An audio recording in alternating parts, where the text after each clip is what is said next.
Bienvenue dans ce programme. Dans ce programme, je vais vous proposer une routine d'exercice pour renforcer vos fessiers et avoir des fesses bombées et bien musclées au bout de 6 semaines. Premièrement, d'un point de vue santé, est-ce que c'est intéressant d'avoir des fesses bombées? Alors bombées, pas forcément physiquement, ça sera à vous de décider, mais en tout cas musclées, c'est très très intéressant et c'est très bon pour votre dos. Pourquoi? Actuellement, dans la société actuelle, on passe beaucoup de temps en position assise, que ce soit au travail, que ce soit dans la voiture, que ce soit pour regarder la télé, pour consulter nos messages, nos mails, regarder les réseaux sociaux, etc., etc. Quand vous passez du temps assis pendant longtemps, ce qui se passe, c'est que vous ne travaillez pas vos muscles. Et quand vous êtes en flexion, vous allez avoir les muscles fessiers qui vont être étirés. Si vous ne travaillez pas les muscles fessiers, ce qui va se passer, c'est que généralement, vous allez déclencher des douleurs de dos. Ce qui a été prouvé, c'est que le renforcement musculaire des fessiers, ça a tendance à soulager tout ce qui va être douleur de dos. En plus, sur les exercices, vous allez voir, il va y avoir des mouvements d'extension de hanche. Donc le mouvement à l'inverse de la flexion. Une bonne extension de hanche, généralement, ça peut soulager toutes vos douleurs lombaires et aussi vos douleurs de hanche. Donc, en travaillant les exercices pour la hanche, vous allez pouvoir soulager votre dos, avoir de belles fesses et en plus diminuer vos douleurs. Donc ce programme a été basé sur 6 semaines, OK, à raison de 3 séances par semaine. C'est un programme que vous allez pouvoir faire à la maison. Vous n'avez pas besoin d'avoir de matériel, à l'exception d'un petit élastique. Vous aurez besoin d'une bande élastique comme ça, OK. Il y a plusieurs types d'élastiques. Vous pouvez les acheter par 4 ou 5 et vous avez plusieurs, résistances en fonction de la résistance que vous avez besoin. Sur certains exercices, vous pouvez rajouter des haltères pour mettre plus de poids, mais pour les premières semaines, je vous conseille de travailler sans poids, l'objectif étant de bien comprendre les mouvements, de bien les faire et progressivement, vous pourrez rajouter du poids si besoin. Le programme va durer environ une demi-heure à chaque fois, ça va être quasiment que de la stimulation des fessiers. Dans ce programme, il est pas très compliqué, il faut juste le suivre, bien faire les mouvements, OK? Et surtout, vous appliquer quand vous faites les mouvements. Le temps de contraction des mouvements, c'est toujours le même. Vous devez avoir 2 secondes en concentrique, 2 secondes en excentrique. Je m'explique, ça veut dire 2 secondes de contraction. Là, je vais vous montrer pour le bras. Quand je fais une flexion du bras, il faut que ça fasse 1, 2, 1, 2. Et ça va être pour tous les mouvements. Plus vous allez passer du temps sous tension comme ça, 1, 2, 1, 2, là, vous allez favoriser l'activation musculaire. En favorisant l'activation musculaire, eh ben, vous allez gagner plus de muscles. Si vous faites des mouvements trop rapides, ce qui va se passer, c'est que votre muscle n'aura pas le temps de bien s'activer, bien se contracter et potentiellement, vous n'allez pas avoir les résultats attendus. OK, donc on va passer à la première semaine. Vous avez 3 jours de travail. Le premier jour, je vais vous expliquer le programme actuel. Pour le premier jour, vous allez devoir faire des squats avec une bande élastique. Donc, les squats, vous allez prendre l'élastique et vous allez le mettre juste au-dessus, au niveau des genoux. OK? Position de squat. Les pieds sont écartés légèrement, un petit peu plus que le bassin, les pieds un petit peu ouverts.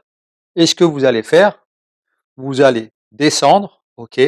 Je descends le plus bas possible et je remonte, tout simplement. Ce qu'il va falloir faire, c'est toujours avoir de la tension dans la bande. Si vous regardez bien mes pieds, ce qui se passe quand je fais ça vient creuser ici au niveau de la cheville. OK? On va essayer de garder ce creusement de cheville à chaque fois. Et quand vous descendez, je descends, j'essaie de ne pas avoir trop les tibias qui descendent en avant. Quand je descends pas comme ça, le dos il reste le plus droit possible. Et je viens comme si j'allais m'asseoir sur les toilettes turques. Et je remonte. Plus votre tibia va être vertical, OK, et pas en avant, plus vous allez engager vos fessiers, surtout si vous avez de la tension. La bande, en fait, elle va activer les rotateurs externes et vous avez votre muscle grand fessier ici qui fait partie de qui fait de la rotation externe. Donc ça va activer un petit peu plus vos fessiers. Donc le premier jour, vous allez faire 4 séries de 15 répétitions avec 45 secondes de repos entre chaque série. Donc je suis là, je descends, je mets les mains devant pour m'équilibrer et je remonte. Et comme je vous l'ai dit, c'est sur 2 secondes de descendre, 2 secondes de montée. Donc ça fait 1, 2, 1, 2, 1, 2, 1, 2. Si vous voulez rajouter la difficulté, vous mettez les mains derrière la tête. Ça va être beaucoup plus dur, vous allez voir. Vous descendez 1, 2, 1, 2. Quand vous faites votre squat, essayez de bien vous concentrer à pousser sur les talons et à bien engager les fessiers avec une extension de hanche. Si vous êtes les genoux trop en avant, vous allez plus activer les quadriceps, vous aurez moins d'activation au niveau des fessiers. Concentrez-vous bien à bien comprendre le mouvement. C'est ça qui va faire que vous allez stimuler les bonnes zones. Et là, on parle des fessiers. OK, le deuxième exercice, ça va être des bulgare squats. Donc pour faire des bulgare squats, vous prenez une chaise, il vous faudra une chaise ou un banc, OK? Et ce que vous allez faire, vous allez tendre les 2 jambes, je vais en plier une, la tendre au maximum et je vais me lever. Ça va me donner la distance à laquelle je vais devoir poser mon pied ici. Je pose mon pied, OK? Et quand je vais descendre droit, OK? Moi, je suis même un peu gêné, je vais même reculer un peu plus la chaise, OK? Je vais descendre tout droit. Le but, c'est d'avoir le tibia le plus vertical possible. Quand je descends, je pousse ici avec ma hanche, le talon dans le sol et je viens chercher de l'extension. Je cherche bien à contracter mon fessier et à pas pousser en avant comme ça. Là, je vais travailler plus mon quadriceps et moins mon fessier. Pour avoir une bonne stimulation du fessier, il faut que je descende verticalement. Je descends et je remonte. Et je pousse bien ici, avec mon fessier gauche. Je descends et je remonte. Toujours sur le même rythme. 1, 2, 1, 2. Vous allez voir que le rythme, ça change tout dans les exercices.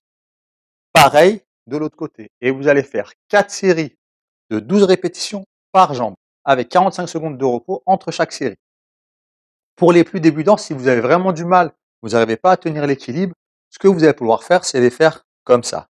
Une jambe devant, une jambe derrière, et je viens descendre verticalement. Je descends et je viens pousser là, du coup, sur la jambe droite. C'est la jambe droite qui pousse.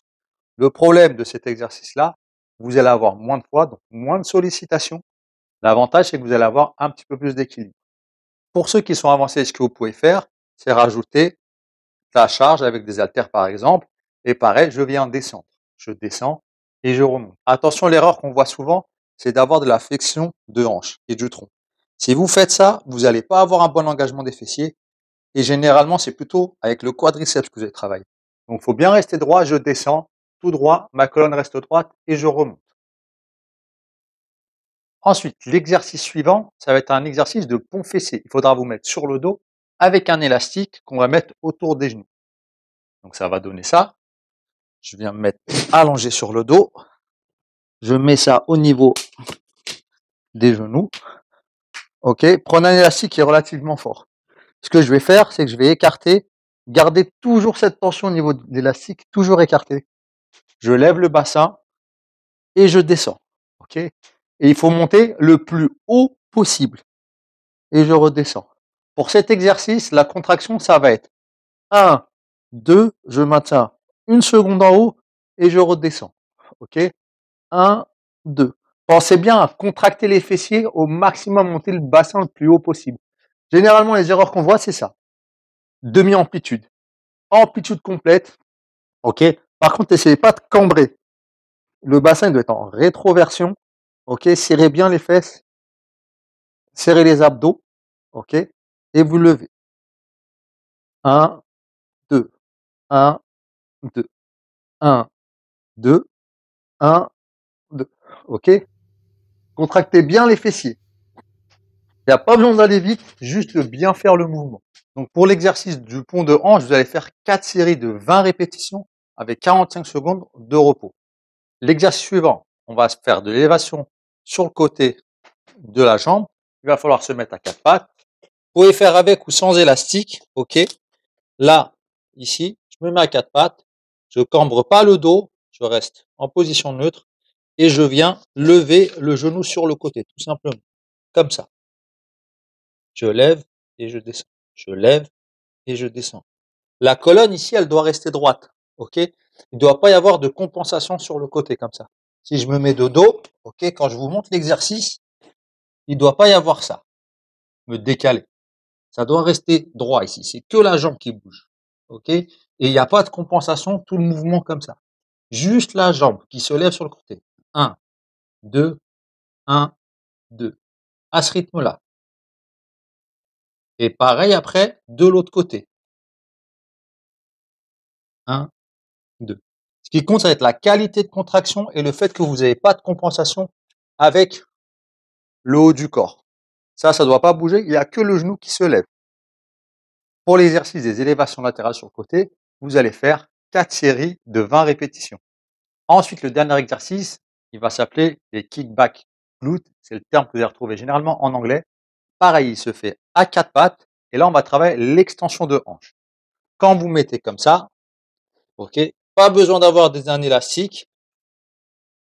Vous allez vous mettre comme ça à 4 pattes, OK, et en position neutre de bassin, OK, la colonne ici, elle est droite. Je vais faire ça. Ici, je monte et je descends. Je monte et je descends.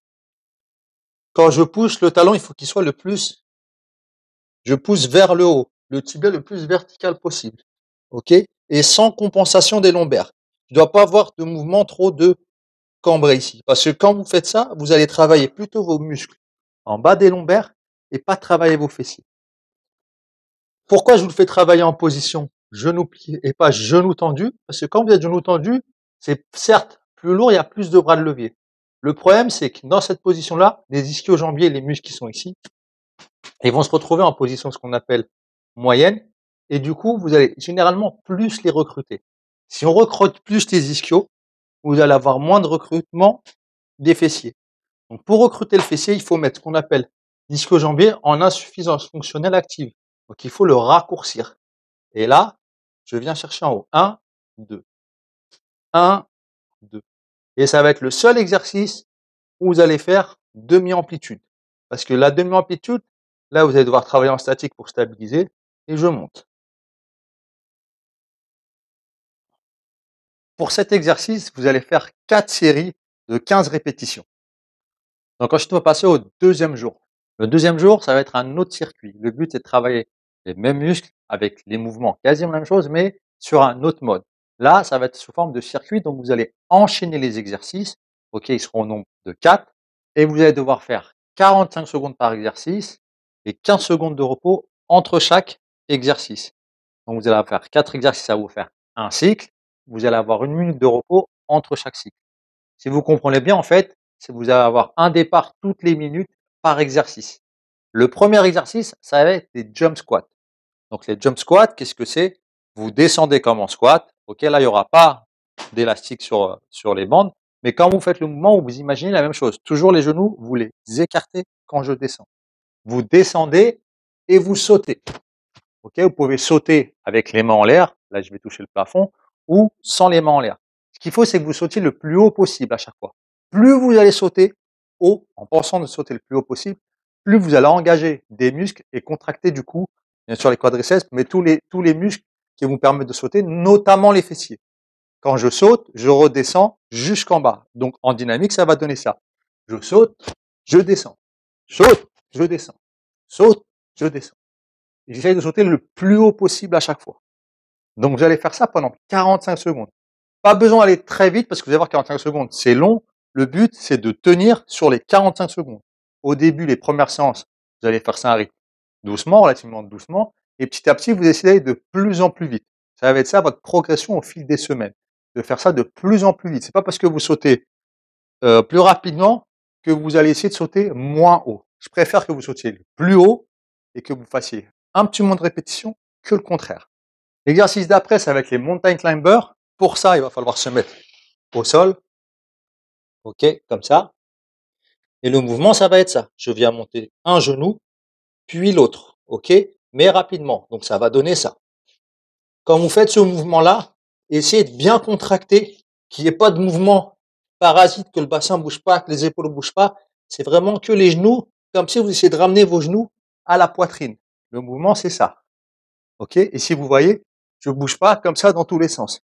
Ça, mais dans la position à plat ventre. Ici. Et je mets de la vitesse. Au début, vous le faites doucement sur les premières séances. Et petit à petit, vous essayerez d'aller de plus en plus vite. Quatrième exercice, enchaîner. Donc, vous allez faire pendant 45 secondes. Et après 15 secondes de repos, on va faire le pont de hanche, mais sur une seule jambe. Donc, je vous montre. On se met sur une jambe. OK. Je vais venir tendre l'autre jambe. OK. Je peux m'aider des mains. Je peux m'aider des mains ici. Et je viens lever les hanches. Je descends et je monte. Je descends et je monte. À ce rythme-là. Pendant 45 secondes. Après, vous allez faire l'autre jambe. 15 secondes de repos, je fais l'autre jambe, je tends 45 secondes. OK? Essayez de monter vraiment, ici, ça sera pas assez, vous n'allez pas avoir de contraction au niveau du fessier. Essayez de monter le plus haut possible. Ici, ça doit être droit. Vous voyez, s'il y a un bâton qui passe de là à là, ici, il doit être droit. Enfin, même un petit peu arqué si possible. Donc là, vous allez pareil faire 45 secondes une jambe, 45 secondes l'autre jambe, entrecoupé de 15 secondes à chaque fois de repos. Le dernier exercice, ça va être élévation latérale sur le côté. OK, là, vous prenez pas d'élastique. Pareil, c'est le même exercice que le jour 1. Ici, pendant 45 secondes. OK, et essayez de bien gainer le reste du corps, qu'il n'y ait pas de mouvement parasite du haut du corps ou du bassin qui viennent vriller comme ça. Le bassin, il ne doit pas vriller. Je monte, je descends. J'insiste beaucoup sur la qualité des mouvements parce que moi, ce que je vois quand je vais m'entraîner en salle de sport, c'est qu'il y a beaucoup de gens qui laissent les compensations se faire, OK? Et c'est pour ça qu'ils n'arrivent pas à prendre du muscle, OK? Généralement, quand vous laissez les compensations se faire, soit vous prenez pas le muscle, soit c'est que la charge de travail est trop lourde. Donc, vaut mieux mettre moins lourd avec un mouvement de qualité, c'est là que vous allez prendre du muscle. Le troisième jour, du coup, là, vous avez pris au moins un jour de repos. Je vous expliquerai après les temps de repos entre chaque séance, mais vous prenez un jour de repos au moins entre chaque séance. Si je m'entraîne le lundi, le deuxième entraînement sera le mercredi et le troisième entraînement au moins le vendredi. Donc le troisième jour, qu'est-ce que vous allez faire? Vous allez faire la même chose que le premier jour, sauf que vous allez rajouter une répétition sur chaque exercice. Donc les exercices, le premier, ça va être squat avec élastique. Le deuxième, ça va être bulgare squat. Le troisième, ça va être le pont de hanche avec élastique. Le quatrième, ça va être l'élévation latérale de la jambe sur le côté. Et le cinquième, ça va être le kickback glute. Désolé pour l'accent anglais, c'est pas toujours le top, mais bon, c'est comme ça que ça s'appelle. Et vous rajoutez une répétition sur chaque série. Et vous allez voir au bout de 6 semaines, si vous rajoutez une répétition, eh ben, vous allez accumuler la charge de travail. Pour ceux qui sont les plus avancés, vous pouvez avancer de 2 répétitions. Le problème, si vous avancez de trop 2 répétitions, au début, ça risque d'aller, mais sur les dernières semaines, ça risque d'être compliqué. Donc, n'hésitez pas à redescendre, à passer que d'une seule répétition. Personnellement, je préfère ajouter une seule répétition et que vous voyez progresser tout le long, que vous arrivez à la milieu du cycle et vous vous dites: «Ah, c'est trop dur» ou vous commencez à avoir des mouvements qui ne sont pas de bonne qualité avec des grosses compensations. Vaut mieux faire un petit peu moins, mais de meilleure qualité que plus, donc beaucoup de quantité et moins de qualité. Donc du coup, la semaine 2, vous allez refaire la même chose. Vous reprenez les 3 exercices et sauf du coup, on va augmenter la charge de travail. Donc pour la semaine 2, là, sur le squat, par exemple, on a fait 4 séries de 15 au jour 1 et 4 séries de 16 au jour 3. Et ben, la fois d'après, vous allez faire ce premier jour de la semaine 2, vous allez faire 4 séries de 17. À chaque fois, vous rajoutez une répétition. Et pour le jour 2, la partie circuit, en fait, vous avez fait 4 fois le cycle, OK, des exercices et chaque semaine, vous allez rajouter un cycle en plus. Ce qui veut dire dans le jour 2, vous avez 45 secondes de jump squat, 45 secondes de mountain climber, 45 secondes d'élévation, de pont fessier sur une jambe, droite-gauche, 45 secondes d'élévation latérale, droite-gauche. OK? Vous avez 15 secondes de récup entre chaque exercice et après vous reposez 1 minute, vous renchaînez un deuxième cycle. OK? Donc vous en faites 4 comme ça pour la première semaine. La deuxième semaine, vous allez en faire 5.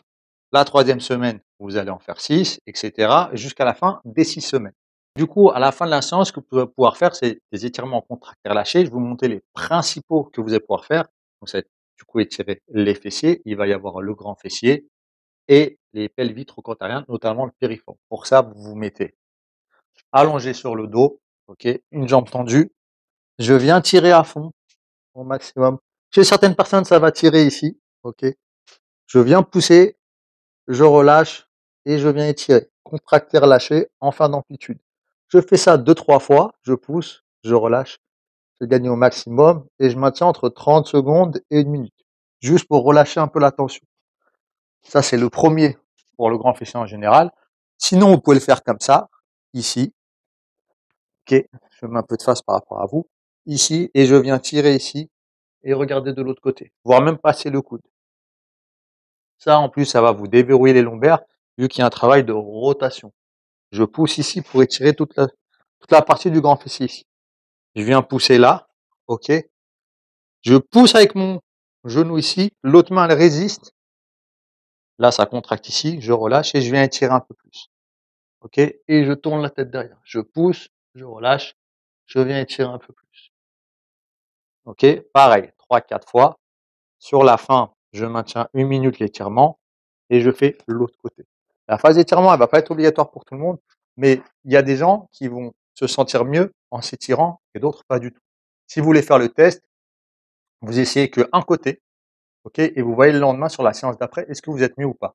Si vous êtes mieux, eh ben, c'est-à-dire que votre corps, il a plutôt besoin que vous vous étiriez pour progresser, voire pour performer. Pour étirer le piriforme, vous avez 2 solutions. La première, c'est allonger sur le dos. Je mets le genou à 90°, j'attrape ici, je descends. Ça va tirer plus en profondeur au niveau du piriforme et des pelvis trochanteriens. Je vais pousser le genou là-bas pour contracter ici. Ma main, elle résiste. Je relâche et je viens gagner de l'étirement. Ici, pareil, je fais ça 3-4 fois. Je pousse, je relâche, je viens gagner. OK, toujours 5 secondes de contraction, 5 secondes d'étirement. Et sur la fin, je maintiens entre 30 secondes et 1 minute. Chez certaines personnes, vous allez avoir des douleurs de hanche ici quand vous faites ça, parce que vous allez avoir une hanche qui est un peu trop impactée, trop emboîtée. Quand vous avez ça, vous inquiétez pas, il y a une autre solution. C'est comme ça. Ici, je pose le talon au-dessus de ma rotule. Je laisse tomber le genou complètement ouvert. OK. Et je viens monter. Ici, je peux réajuster et je viens tirer ici. Là, ça va tirer là. Pelvis trochanterien, piriforme. Ensuite, pour le contracter, le mouvement, je vais essayer de faire ça. Comme si mon talon, il vient pousser mon genou. Donc là, je pousse, ça contracte ici. Je relâche. Et pour étirer, j'ai juste à ramener l'autre genou vers moi. OK, vous pouvez poser la tête. Je pousse, je relâche et je ramène. Donc 3-4 fois. Et la dernière fois, OK, je maintiens l'étirement entre 30 secondes et 1 minute. Donc vous faites ça des deux côtés. Ça, c'est pour la partie étirement, ça peut vous aider. Ou si vous voulez activer le système nerveux parasympathique pour récupérer. Donc pour ça, je vais réexpliquer. Ça a déjà été expliqué dans le module stratégie de récupération. Donc vous pouvez soit faire du travail de cohérence cardiaque, soit juste après la séance ou à distance ou technique de libération du diaphragme. Je mets les mains ici, j'inspire, je souffle 3-4 fois. À chaque fois, j'inspire, je souffle. À chaque fois que je souffle, je viens rentrer au maximum. OK. Au bout de 3-4 fois, je vais venir étirer. Je vais faire ça tout le long des côtes. Donc sur le squelette, ça donne quoi? Je viens rentrer ici, là. En dessous, je rentre, je souffle. Quand je souffle, j'essaie de rentrer de plus en plus. J'écarte. Et je viens faire ça tout le long des côtes devant. Voilà, c'est à vous de jouer. Il n'y a plus qu'à faire. Je fais des mouvements de qualité, pas de quantité, et essayez de vous concentrer à bien faire les mouvements.